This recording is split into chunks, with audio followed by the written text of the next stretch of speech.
Hello, my name is Ray Lord. I live in Springfield and a veteran of World War II.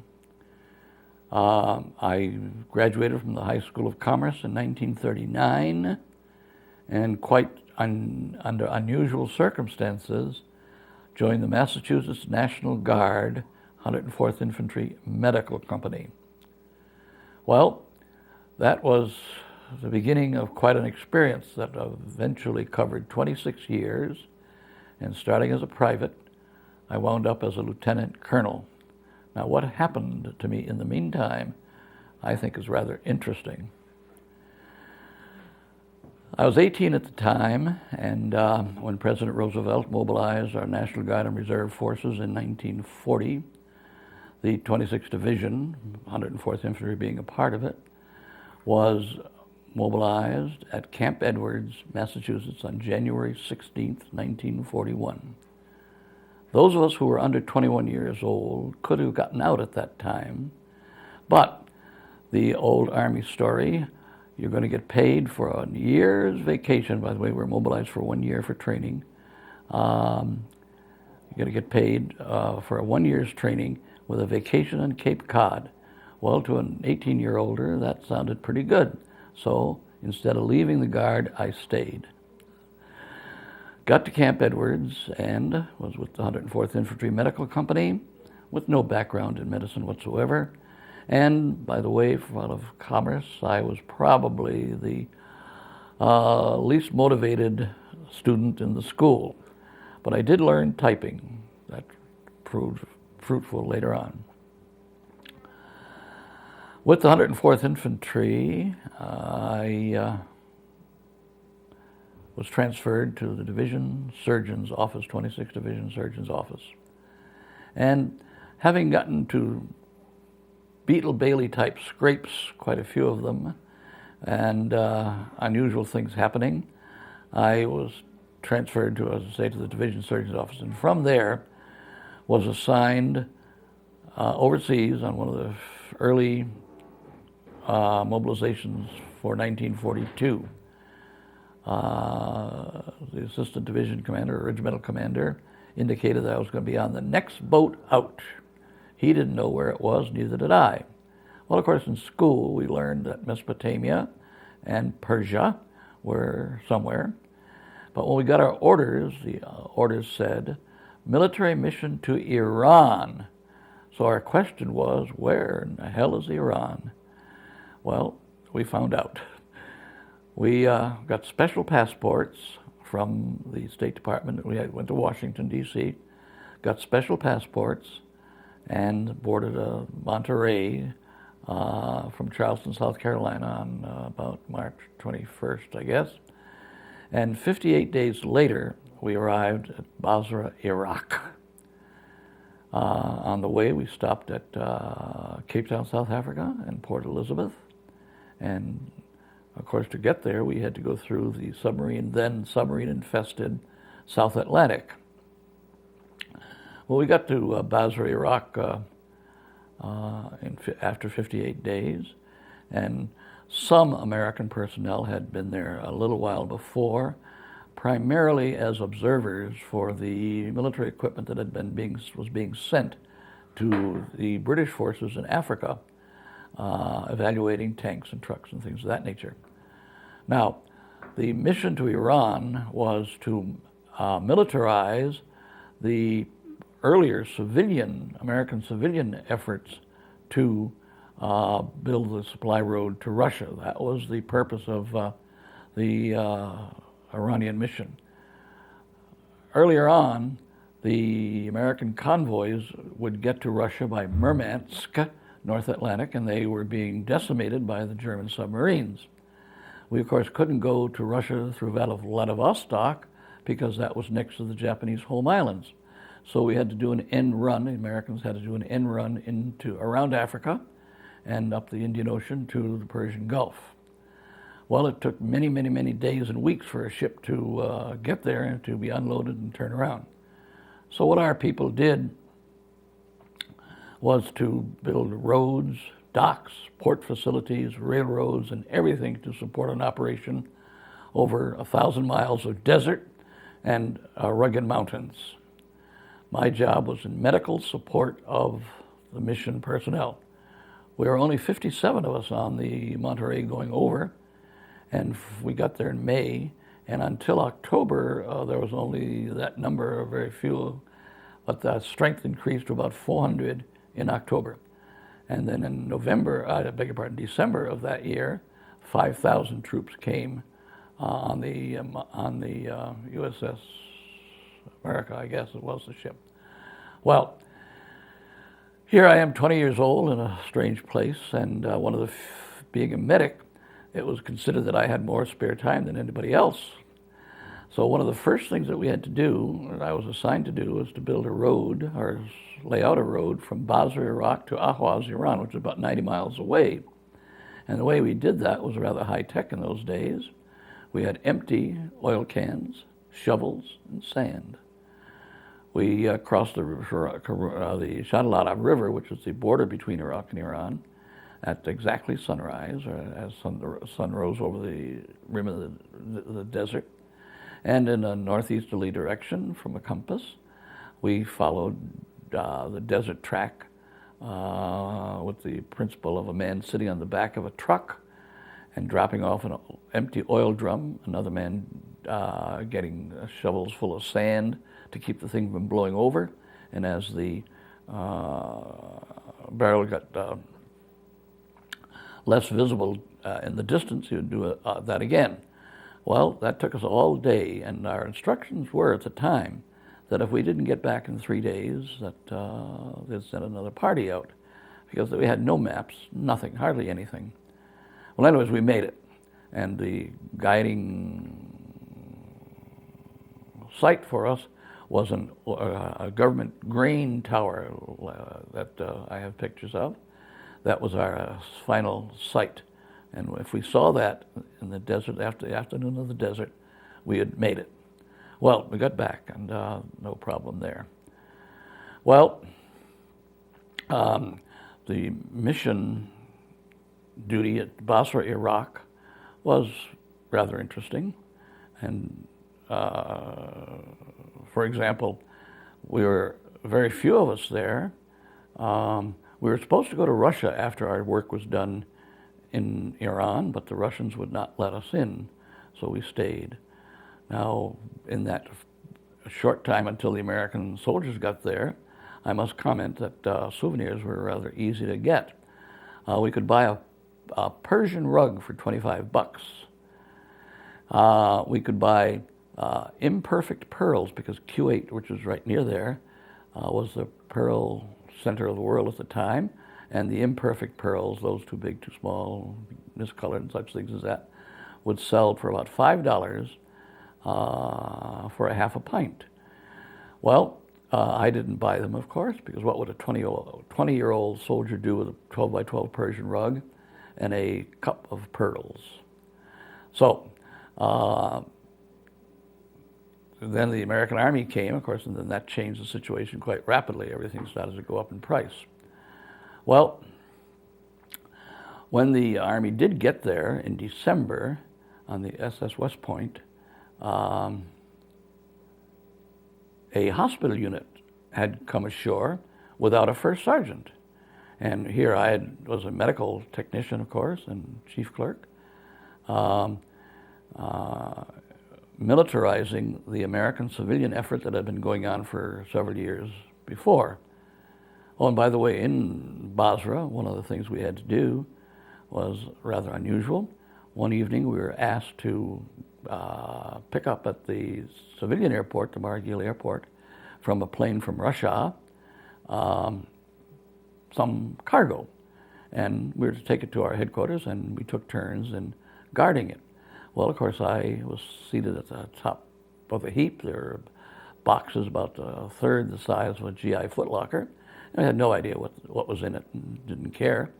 And we were bemoaning the fact that we had to stay up all night to guard this stuff. Well, the next morning, it went out on an American plane over Africa to the United States. It wasn't until later that we found out that the boxes contained gold and other precious metals for which the Russians were paying at that time cash COD for their military supplies.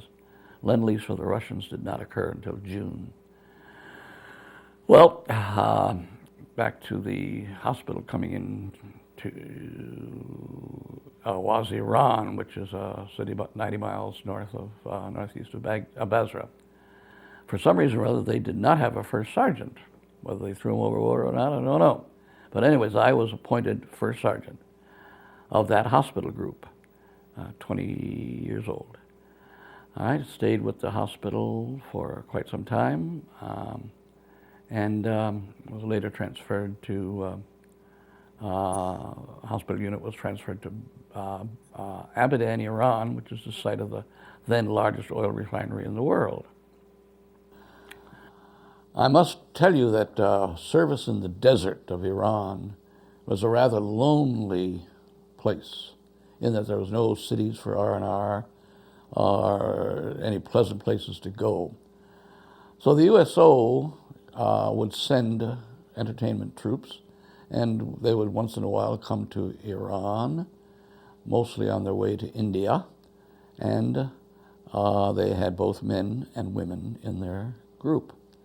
Well, hospitals were the only place to quarter the females of the troop with our nurses, and the lead men of the group stayed with our officers, and the band's people stayed in our wards. Well, as first sergeant of the 256 Station Hospital at Abadan, it was my responsibility to see to their quartering and their well-being while they were at our station. Well, particularly, I remember Jack Benny. His problem, they'd flown from Cairo, and their plane, a C-47, got involved in a terrible sandstorm, and that plane arrived at Abadan Air Base on time, but couldn't land because there was a violent dust storm. Well, at some point in time, the pilot had to make a decision. Either he tries a landing now or crashes in the desert when he runs out of fuel, so they landed. Well, we had our trucks and ready to take them to our hospital, and Jack Benny was the first man in the door that I met. And I had never met a man so frightened in my life. He was just about coming apart, because they knew that they were came very close to dying. But with less than an hour's time, they got into their costumes. We fed them quickly. They were brought out to the airfield where the show was to be on, and they put on a show the likes of which you'd think they were in Hollywood. Next was Frederick March. He came with his troop, and as I recall, his face was swollen. He had a toothache and was in pain. I saw to his quartering, and at the time of the show, he came out in costume, went out to the base flight line and put on a show that was very worthy of him. Another was Nelson Eddy, and he spent, half the night with me after the show in my orderly room talking to me. And he was as handsome as he appears to be in the new movies, and just like the guy next door, he was a terrific man, Nelson Eddy. Larry Adler, who was a prominent harmonica player, came through with the troop, and he did a nice job of entertaining the troops. But in my orderly room, I had a beat-up old sofa.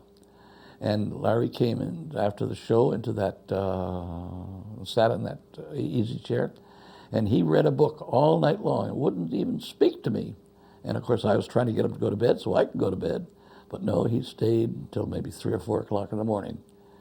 He was later involved in the McCarthy communist hearings later on. But the most spectacular was Joey Brown. We knew he was coming, but he wasn't due for a couple of days.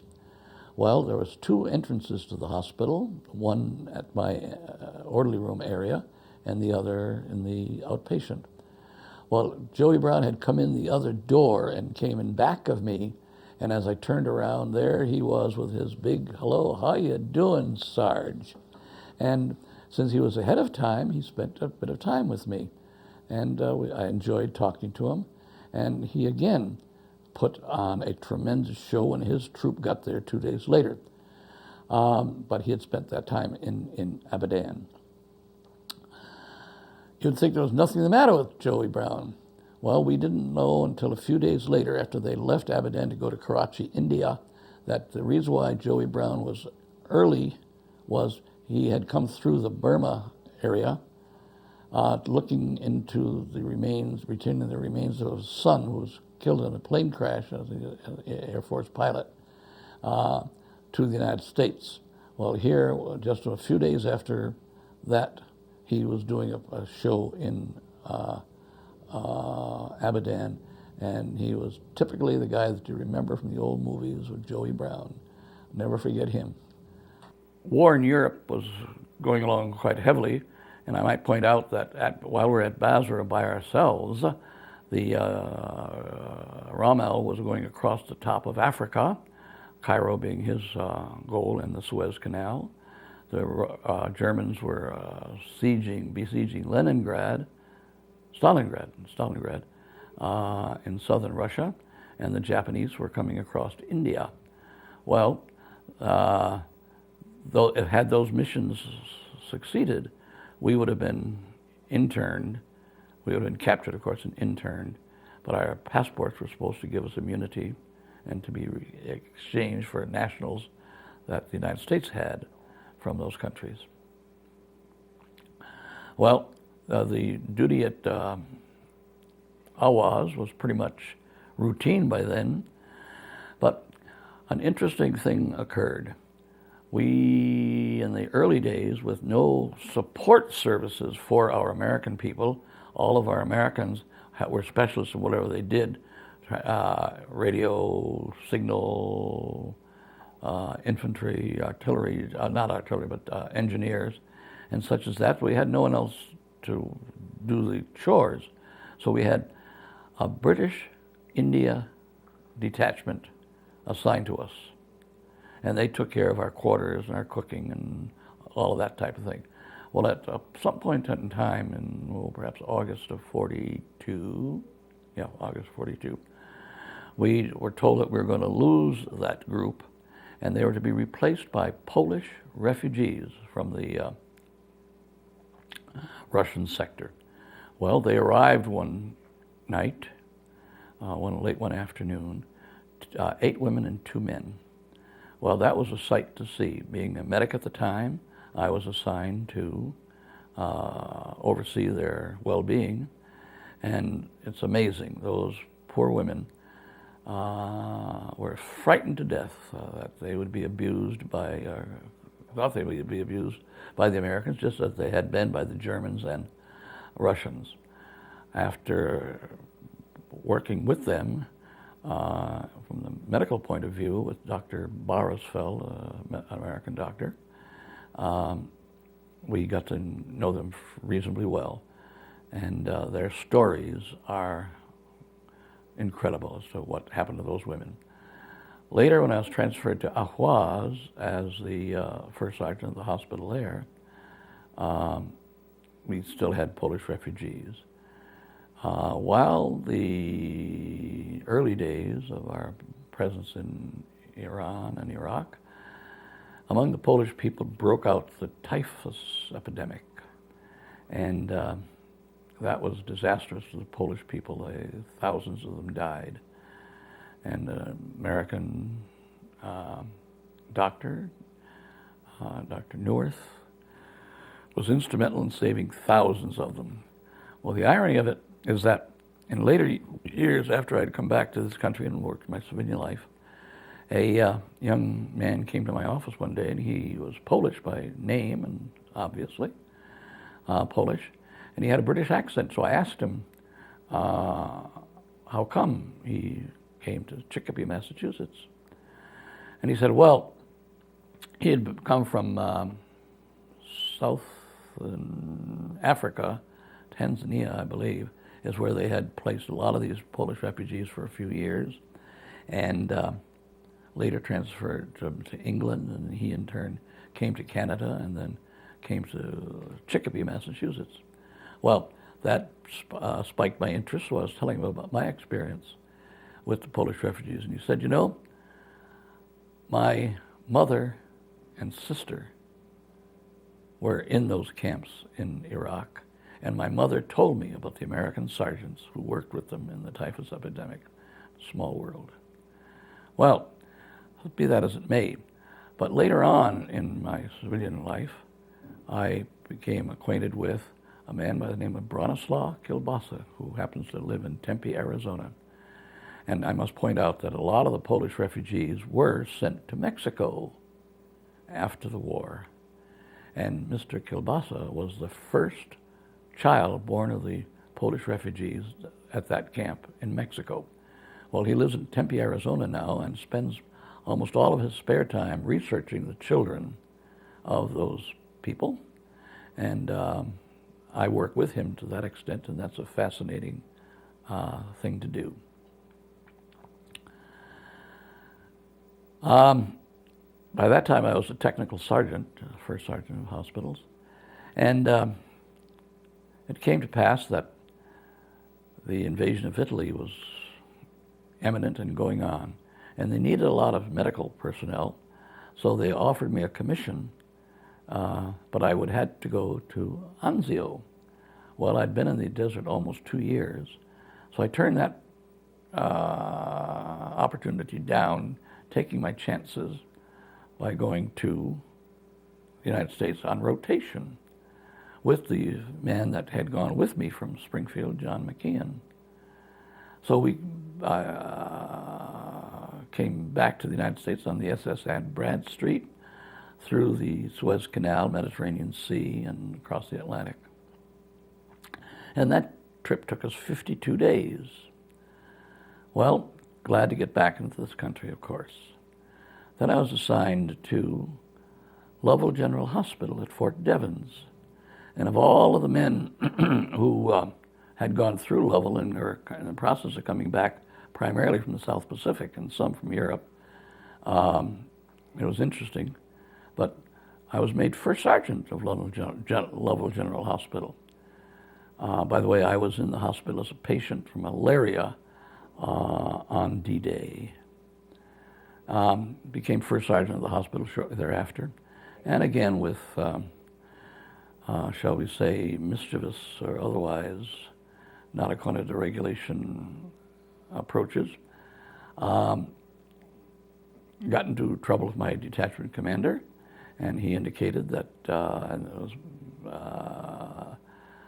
quite possible that I would be transferred to Europe as a replacement for in the Battle of the Bulge.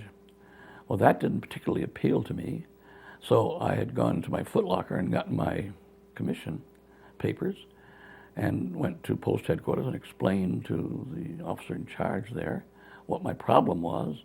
And he said, well, we'll send you to OCS at Carlisle, Pennsylvania.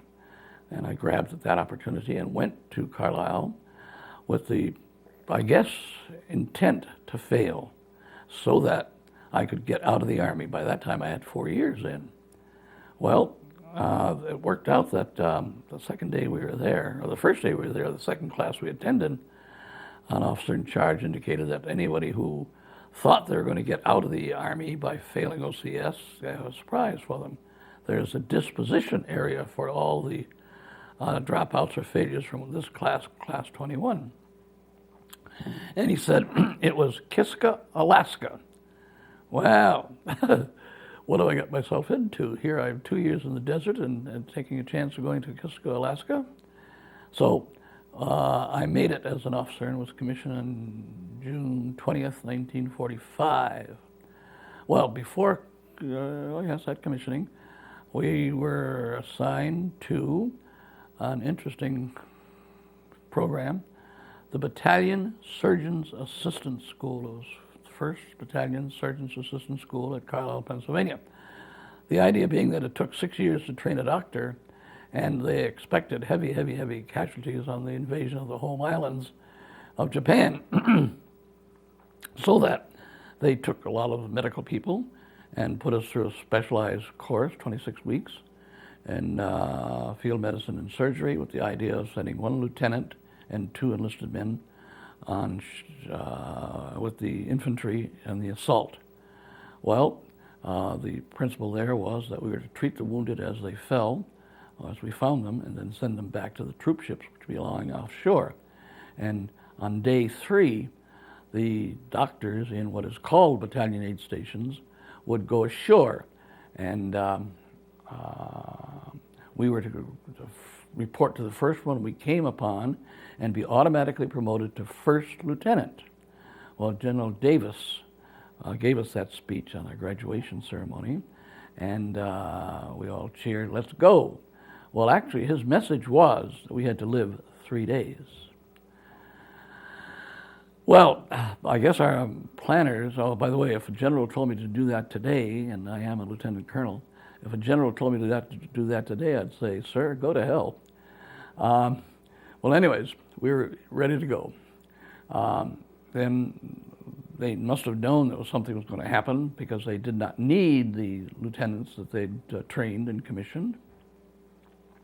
We are probably the origin of the word "they are expendable," because it so happens that medical service officers, by percentage of strength, are the greatest number of casualties in World War II. With no impending invasion, they assigned us to training camps, and I was assigned to Camp Crowder, Missouri, and was a platoon leader for basic training, third day in the Army for colored troops. Well, we got there on a Sunday afternoon, and we were given our first assignment for Monday morning, and it happened to be an .03 rifle training. Well, I'd only carried an .03 rifle 2 days from Camp Edwards to Washington. What the heck was I supposed to do with this? But anyways, we taught as we went, but slip charts at night and then teach the subject the next day. Well, that was a very interesting experience to do that kind of work. And I've written a book, by the way, about the whole subject, and I report that quite extensively. Well, my very good friend Harry Truman took care of my not going to Japan by dropping the atom bomb on August 6th. And of course, we were in the training phase from August to October. So I got out of the service in October of '45, and I thought, well, after 4 years, 10 months, and 11 days, I'm finally free. Well, I got myself to Fort Devens, and it was a long line of men being discharged, and my form came up for signature for discharge, and the officer looked at it and said, "Lieutenant, the Army sent you to school, didn't they?" "Yes, sir. You owe us 6 years in the reserves." Ooh. All righty. So got back to Springfield, got married, started our home, and was assigned to the Army Reserves. Well, an article occurred in a newspaper that caught my eye one day, and that was the reformation of the Massachusetts National Guard, medical company being one of them. And they were looking for personnel to organize it. Well, I went there to the Armory on Howard Street and signed up to be the organizing officer of the medical company 104th Infantry as a second lieutenant, the same unit that I had joined 6 years earlier, or 9 years earlier, as a private. Well, that's fine. My National Guard experience was rather interesting, but it was strictly military. We withstood the call up for Korea, and if Korea lasted any much longer, the 26th Division probably would have been called up to do it. But I spent countless nights and weekends at the Armory getting my company ready. By that time, I was company commander of the unit, getting it ready to go to Korea. We also, in the reserves, then I was transferred to the reserves. And the reason why I was transferred to the reserves was that my grade of captain and my age, I was only 29, I think, my lieutenants were older than I was. And by the way, in every unit that I served, I was the youngest either a sergeant or the youngest officer, with all men older than me. Was that my lieutenants were older than I, and there was a program called RIF, Reduction in Forces, and they would be separated from the Army unless they could be promoted. Well, as captain is the only one slot in an infantry regiment, so I chose to join the reserves, to transfer to the reserves to give my other officers a chance. In so doing, my reserve component, which was on East Street, we withstood the Bay of Pigs potential call-up, the early Vietnam, and a few other items, but nevertheless I was unscathed in that. So after 26 years, I finally retired. Well, in that period of time, the patch on my uniform, the scimitar and the star,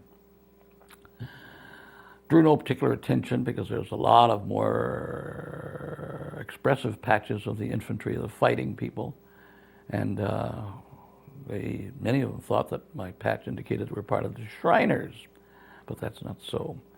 In the 5 years that the Americans were involved in Iran, 30,000 people went through and served on the road to Russia. Well, getting out of the service and, of course, being in the National Guard took all the military time that I chose to give it and did reasonably well in the reserves.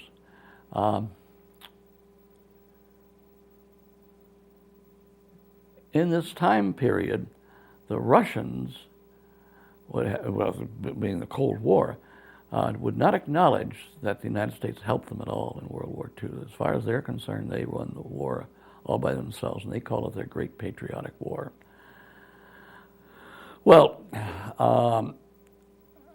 I very indirectly got made aware of my command organization, the Persian Gulf Command, which is what our area was called, was having a reunion. So I inquired, and sure enough, it has an organization to which I joined and was a very inactive member until the Gulf War came, the first Gulf War. Then, by that time, I'd written my book, and it's at the Army History Institute in Carlisle, Pennsylvania. It's at the White House, and I'll explain that in a minute. It's in the Russian Embassy, and it's in Moscow, I believe, and also the University of Michigan. Well, the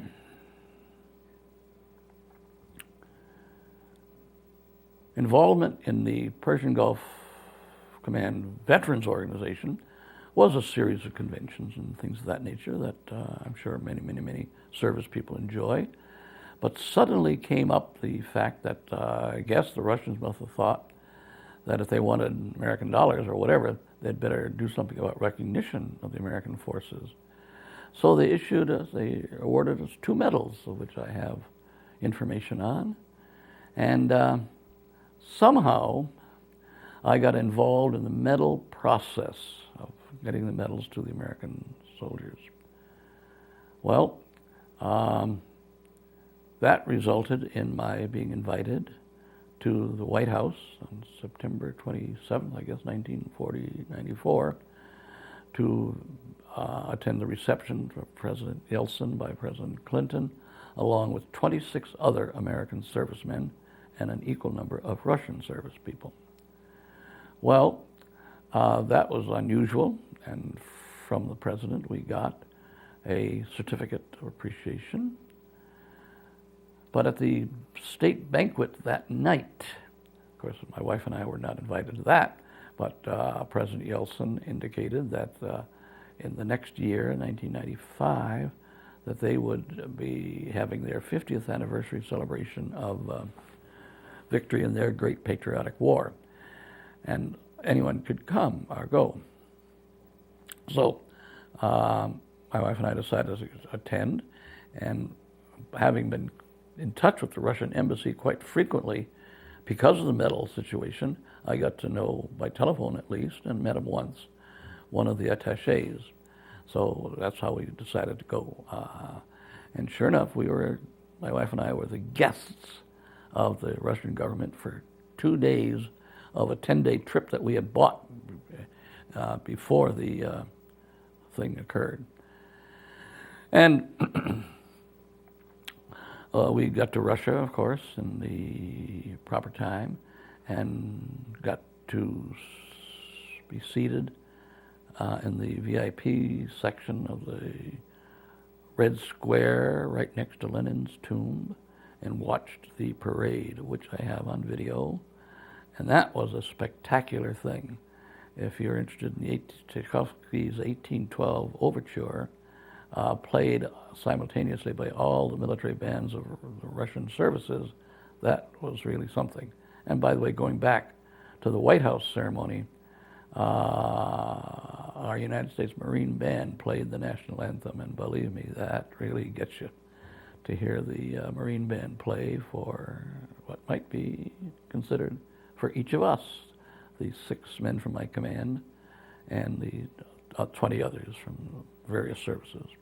Well, anyways, we had made other contacts of Russian people through our involvement in a process called the Friendship Force and college students, and got to know or meet the parents of one of our temporary daughters, and they met us at our hotel and took us around Moscow and asked how we liked their Veterans Memorial. Well, we were not aware of that, but that happened to be dedicated the day of that affair. And President Clinton attended along with Hillary and helped dedicate it in the morning. Well, this was about 2 or 3 days later. We hadn't been there, and no one had told us about it, but the parents took us there. And what it is they finally get around to doing something which resembles our Arlington National Cemetery, and I happen to have pictures of that. Well, the interesting part of that was that they have a memorial like our Tomb of the Unknown Soldier, but in going to Russia, we had taken a bunch of small American flags, and we were passing them out to little children and people, and it was interesting to see the American flags wafting in the hands of little kids at the Red Square. But anyways, we have a picture of my wife, Doris, putting an American flag, and the only one there, on the tomb of the Russian unknown soldier. And the only American flag was there at that time. Now, whether they've done anything about that since, I don't know, but that's quite unusual. So, in the meantime, we had a ceremony at our own Arlington National Cemetery, celebrating or commemorating the link-up of the American and Russian forces at the Elbe River. And I happen to be in charge of that. The interesting part about that was, for the Department of Defense,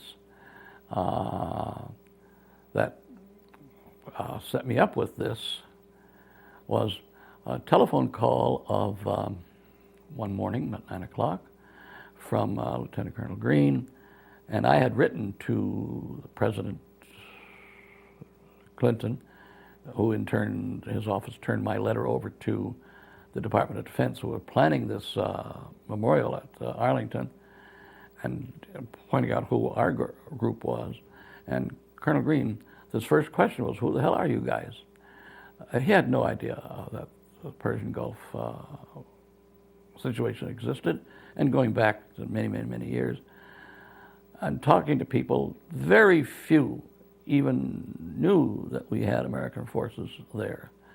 And the first question is, why were you there?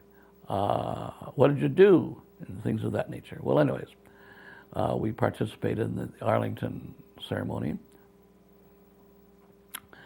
And as an outcome of that, of course, how we got invited to the Russian ceremony.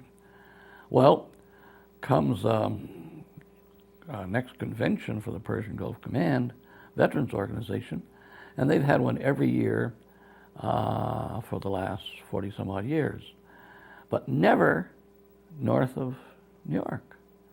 So I had the 1998 convention here in Springfield, Massachusetts, and everyone seemed to have enjoyed it.